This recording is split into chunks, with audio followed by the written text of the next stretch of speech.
Juízes capítulo 7.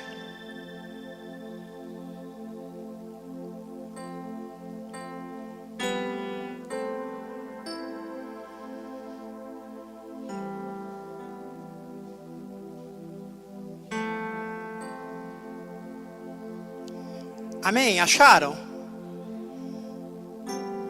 Diz assim: então Jerubaal, que é Gideão, se levantou de madrugada, e todo o povo que com ele havia, e se acamparam junto à fonte de Harode, de maneira que tinha o arraial dos midianitas para o norte, pelo outeiro de Moré, no vale.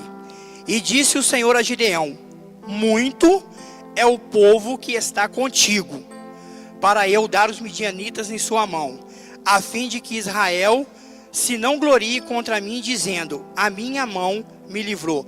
Olha para o teu irmão que está do seu lado e fala com ele assim: muito era o povo que estava com Gideão.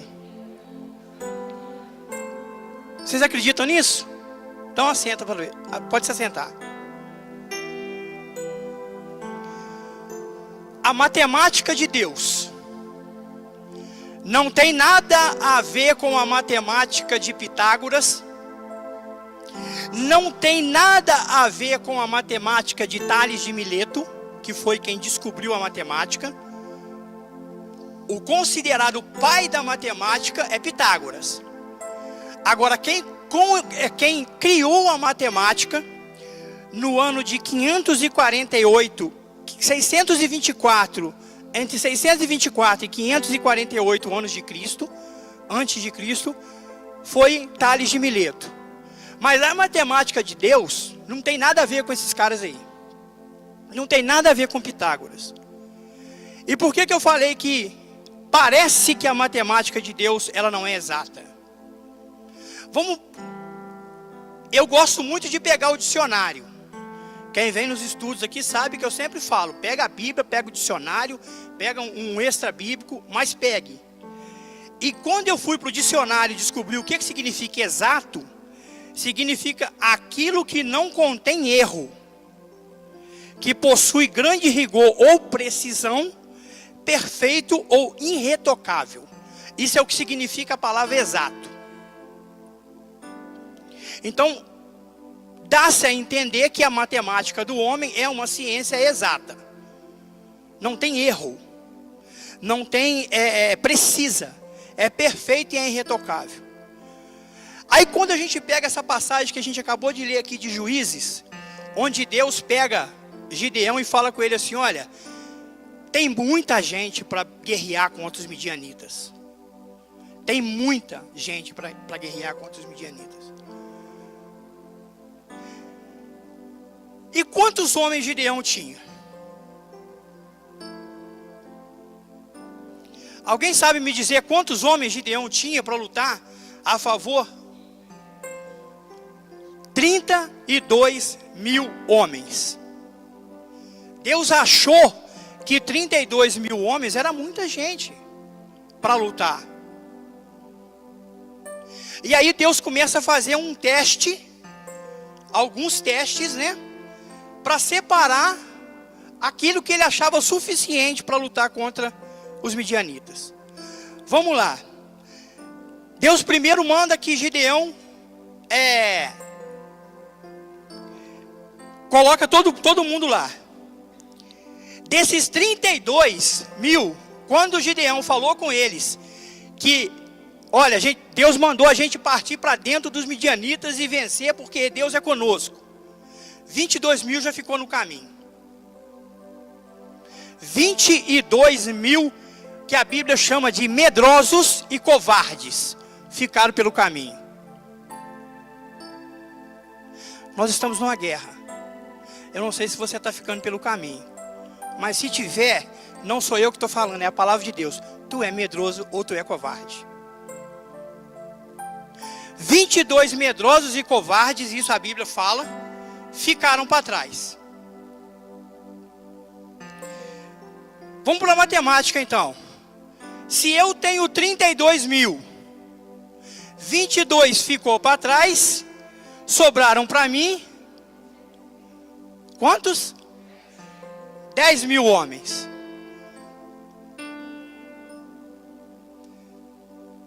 Deus vira para Gideão e fala com ele assim: ainda é muito. 10.000 homens ainda é muito. Aí Deus pega e faz um outro teste. Leva esses 10.000 homens para o lago. E ali eu vou separar a quantidade que eu quero. Foi Gideão com esses homens para o lago. E Deus falou: manda tomar água, beber água. Desses 10.000, Sérgio, tinham 9.700 que eram aqueles chechelentos, sabe? Você já viu como é que... Porque Deus falou assim: aquele que toma água como o cachorro bebe água, esse se separa. Como que o cachorro bebe água? Orion, você fez tão bonitinho. Mostra pra gente aqui. Como que o cachorro bebe água, Orion? Olha que gracinha.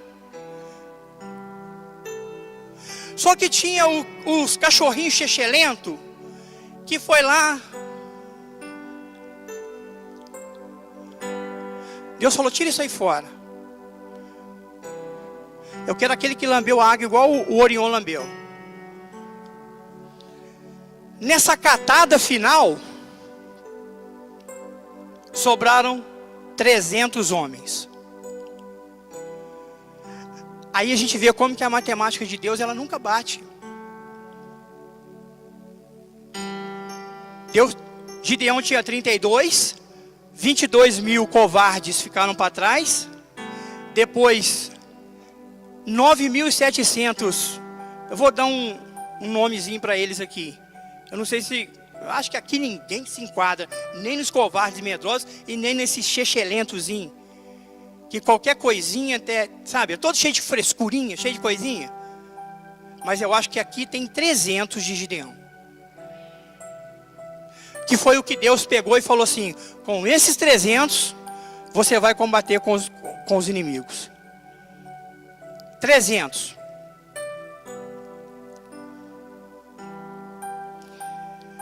Vamos lá, capítulo 8, versículo 10 aí.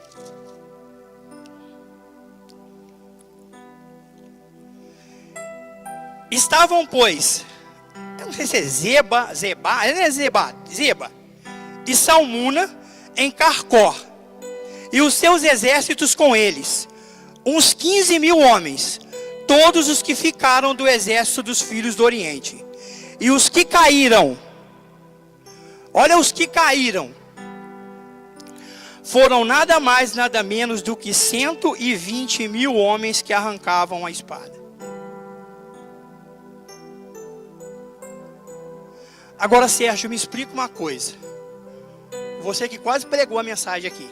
Eu estava quase dando a bênção apostólica. Me explica uma coisa, Sérgio. Como que 300 homens conseguem vencer um exército e matar a espada 120.000?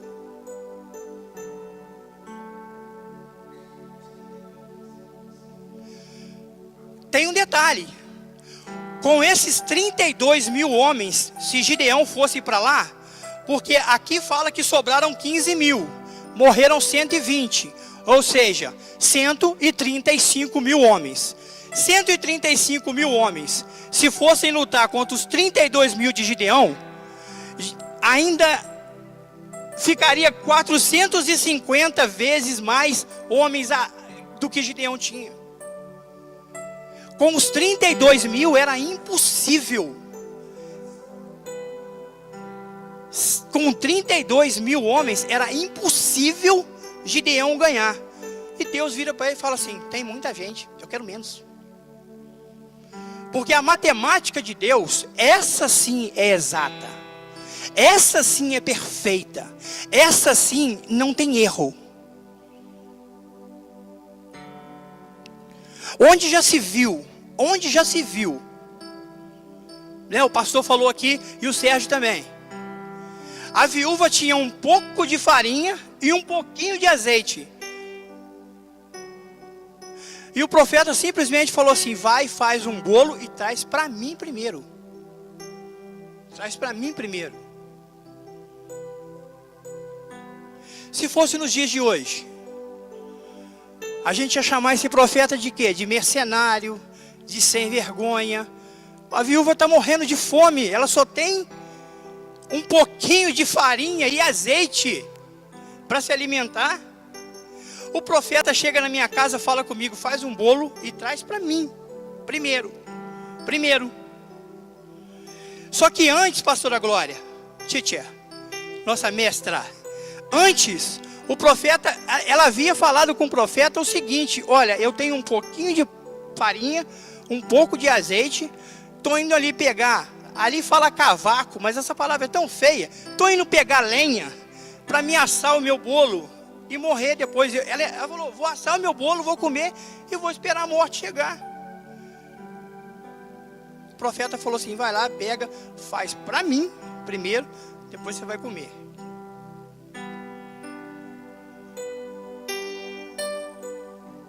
Márcio, aonde já se viu, Márcio? Só não me venha com pergunta, porque hoje não é aula. Muito menos perguntar como que eles comeram o peixe. 5 pães, Márcio. 2 peixinhos. Alimentar 5.000 homens. Fora mulheres e crianças, que naquela época não era contado. Me explica, Márcio, eu estou te perguntando. Sabe qual é a grande diferença da matemática de Pitágoras para a matemática de Deus? A fé. Para você viver a matemática de Deus, Regina, você tem que ter fé. Você tem que acreditar que os 5 pães e 2 peixes que você tem alimenta toda essa igreja. Não adianta você ter o recurso e não acreditar que Deus pode fazer. Deus começou a usar a matemática dele aqui dentro, quando um aluguel de 5.000 reais, o cara simplesmente chega e fala assim: vamos baixar esse aluguel para 3. Com todas essas melhorias que estão aqui, se a gente saísse daqui hoje, amanhã entrava uma outra igreja aqui pagando 5.000.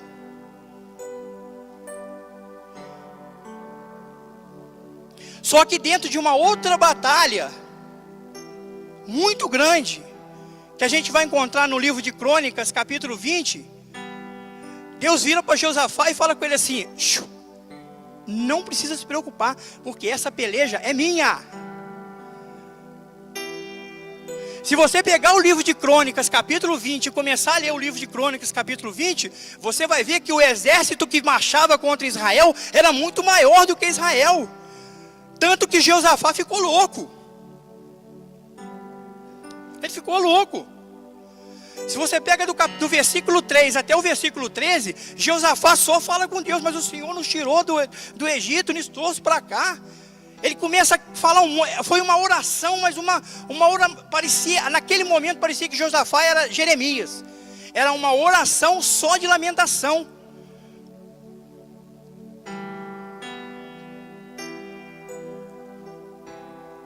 E aí Deus coloca um profeta. Abra 1 Crônicas capítulo 20 aí.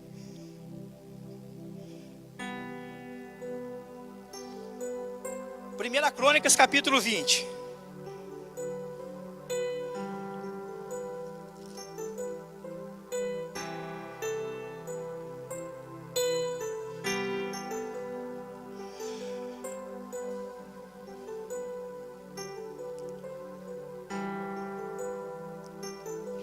No versículo 1 e versículo 2 ele recebe a má notícia.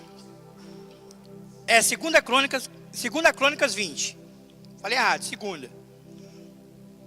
Foi só para tomar mais um pouquinho de água.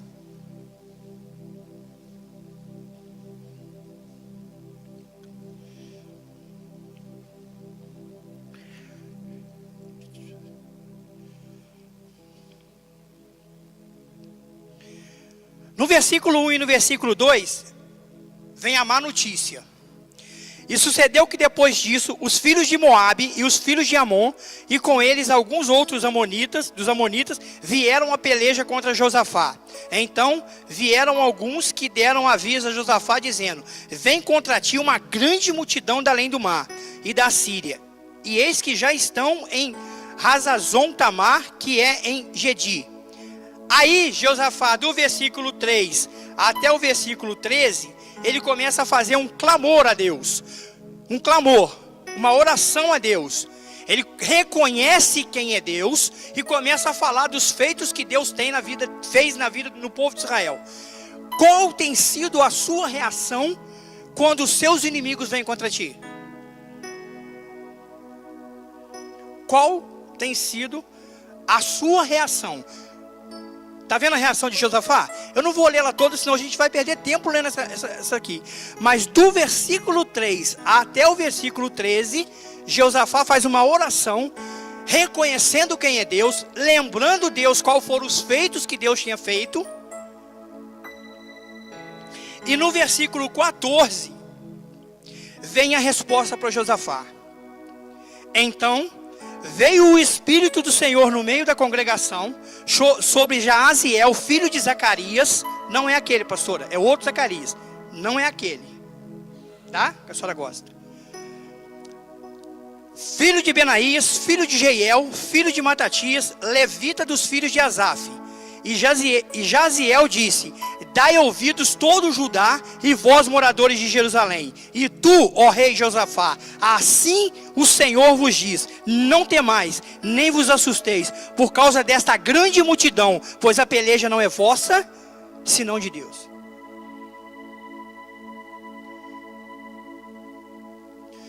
Teus inimigos podem ser muito maiores do que você. Como eram os inimigos de Gideão. Como eram os inimigos de Josafá. Que é outro. Vamos lá então. 1 Reis.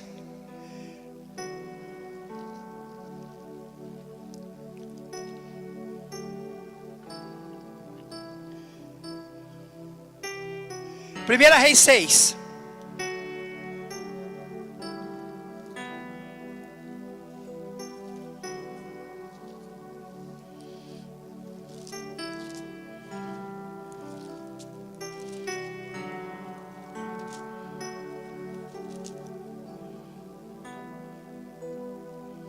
Gente, tô precisando tomar água. Segunda Reis. É Segunda Reis 6.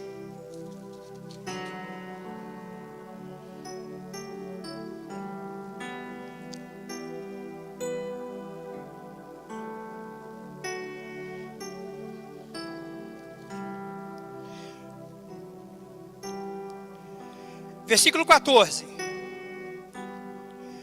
Então enviou para lá cavalos e carros e um grande exército, os quais vieram de noite e cercaram a cidade. E o moço do homem de Deus se levantou muito cedo e saiu. E eis que um exército tinha cercado a cidade com cavalos e carros. Então o seu moço lhe disse: ai, meu senhor, o que faremos? E ele disse: não temas, porque mais são os que estão conosco do que estão com eles. E orou Eliseu e disse: Senhor, peço-te que lhes abra os olhos para que veja. E o Senhor abriu os olhos do moço e viu. E eis que o monte estava cheio de cavalos e carros de fogo em redor de Eliseu.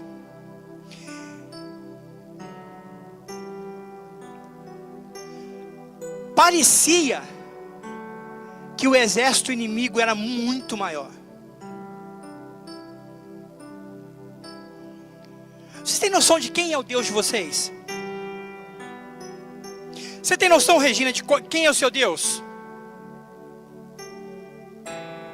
Vanessa, você tem noção de quem é o seu Deus, Vanessa?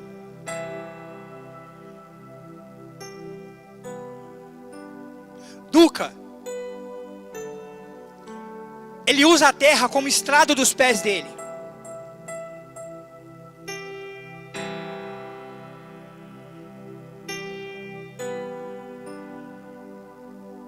Vocês têm noção do tamanho do Deus que você diz que serve?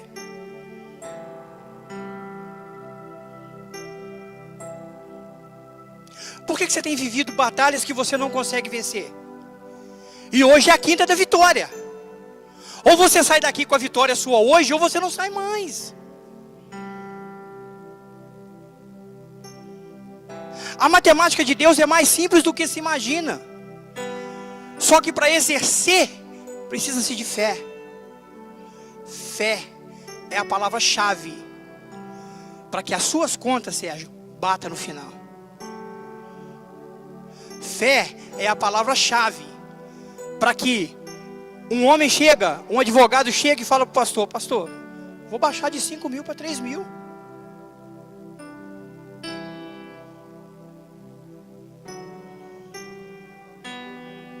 Ninguém, não tem, pastora Glória, cálculo que resolva.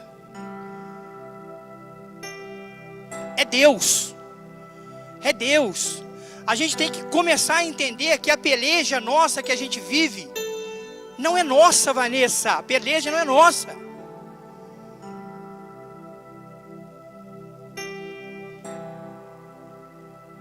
Mas para isso existe algumas coisinhas.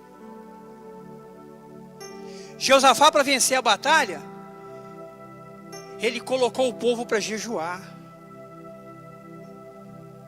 Qual tem sido o seu nível de jejum?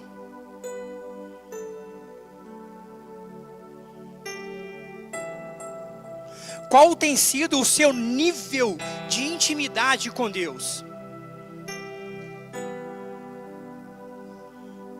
Porque quando Deus chamou Gideão, Gideão tentou sair fora. Fez prova com Deus. Fez prova com Deus.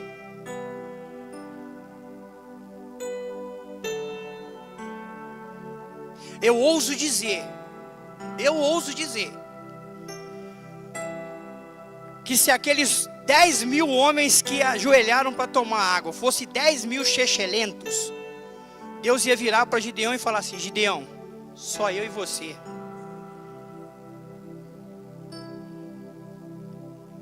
E eu ouso dizer que se Deus tivesse somente ele e Gideão para lutar contra aqueles 120 mil homens, vencia.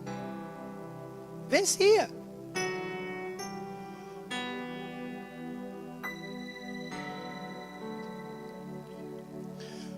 Porque quem venceu com Eliseu e Geazi, se soltava os dois ali.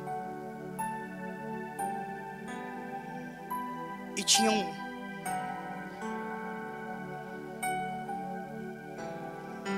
um exército em volta daquela cabana. A cabana.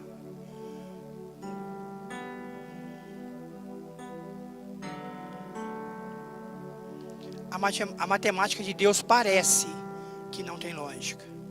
Parece. A matemática de Deus parece. É doida, é doideira. É doideira.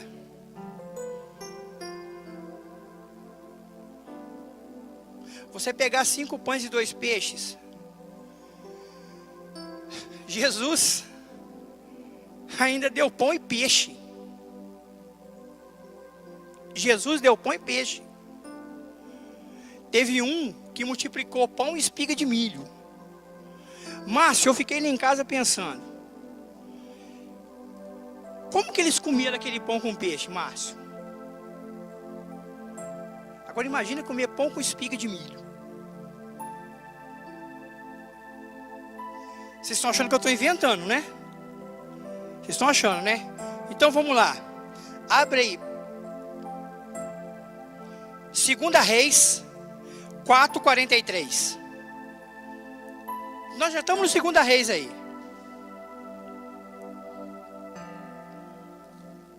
4:42.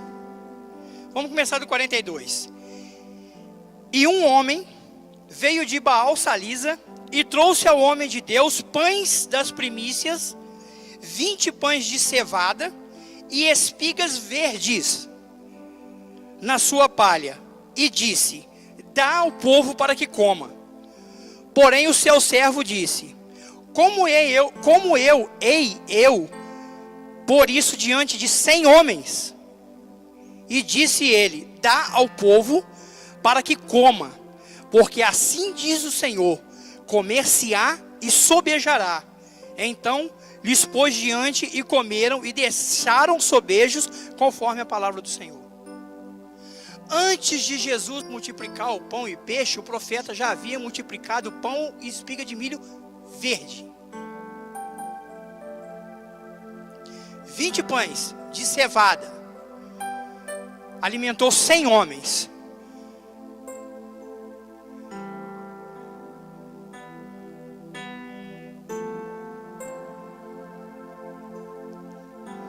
De sal com manteiga lá em casa, só eu como 4.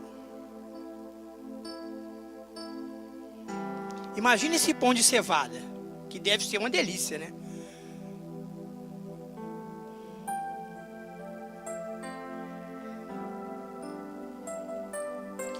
Deus colocou Pitágoras, esse Mileto e todos esses outros aí que acham que descobriram a matemática, que descobriram a física.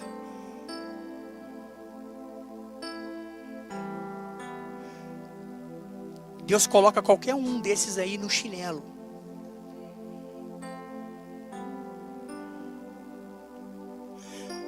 Mas para isso você tem que acreditar. Para isso você tem que colocar. Qual é o segredo da matemática de Deus então? Fé. Se não tiver fé, você pode ter o melhor recurso, que não vai dar em nada. Você pode ter o melhor recurso, que não vai dar em nada. Mas quando se tem fé, basta 300 homens para vencer um exército.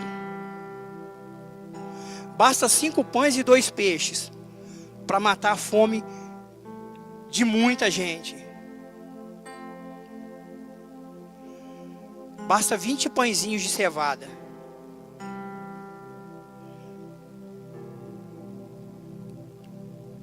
Quando se tem fé, quando se tem propósito, quando se tem joelho no chão, quando se tem o chamado de Deus,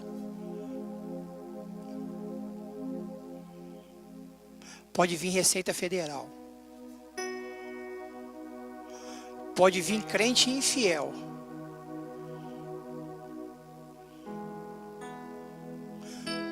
porque Deus permanece fiel com aquele que é fiel com Ele.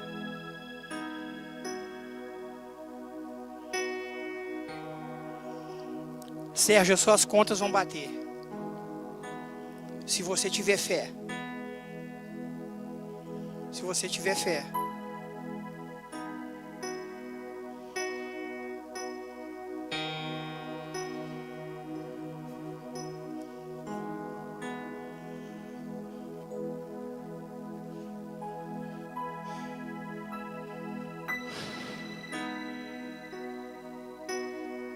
Pastor, as contas vão bater. Eu já tinha mandado o recado. Eu estou entrando nessa batalha. Não foi assim? Essa batalha não é de vocês, é minha.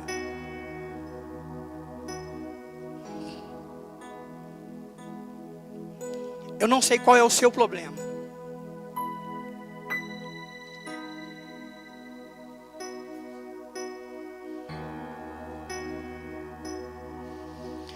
Eu quero que você feche os teus olhos. Sentado mesmo, fecha os olhos. Busca aí na sua mente, traz aí, agora, na tua mente, o teu midianita. Traz na tua mente os teus inimigos. Quem são eles?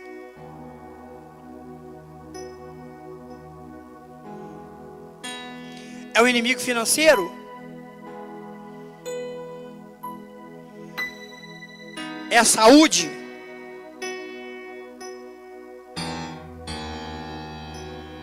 Quem são os teus inimigos?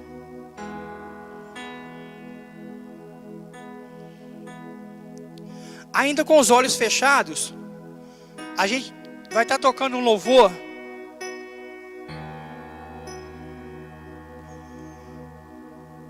E eu quero que você preste atenção na letra do louvor, mesmo que você saiba cantar. Eu sempre procuro trazer louvores que ninguém sabe cantar, que é para ninguém cantar.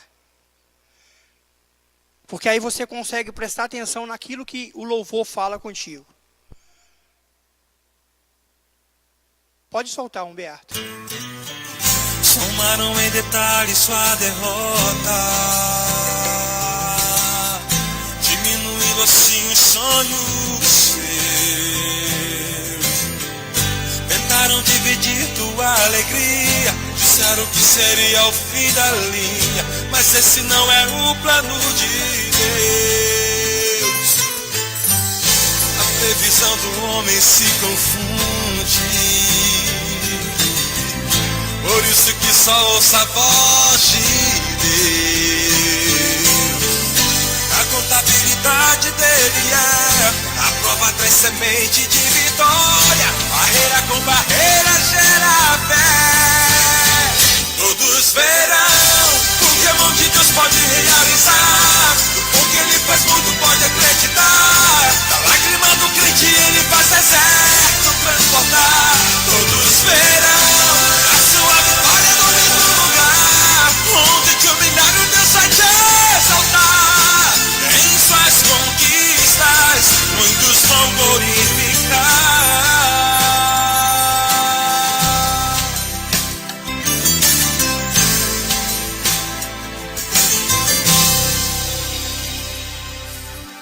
Somaram em detalhes sua derrota, diminuindo assim os sonhos seus. Tentaram dividir tua alegria, disseram que seria o fim da linha, mas esse não é o plano de Deus. A previsão do homem se confunde, por isso que só ouça a voz de Deus. A contabilidade dele é a prova traz semente de vitória, barreira com barreira gera fé. Todos verão o que a mão de Deus pode realizar, porque ele faz muito, pode acreditar. Da lágrima do crente ele faz deserto transportar. Todos verão a sua vitória no mesmo lugar, onde te humilhar o Deus vai te exaltar. Em suas conquistas muitos vão glorificar. Mesmo no deserto ele faz manancial, na cova ou na caverna providência divinal. As previsões humanas nada valem para Deus. O decreto é vitória e foi ele mesmo que escreveu. Porque a mão de Deus pode realizar, porque ele faz muito, pode acreditar. Da lágrima do crente ele faz deserto transportar. Todos verão a sua vitória no mesmo lugar, onde te humilhar o Deus vai te exaltar. Em suas conquistas muitos vão glorificar. Se você acreditar, se você tiver fé, por maiores que sejam os teus inimigos, a conta vai bater. Amém?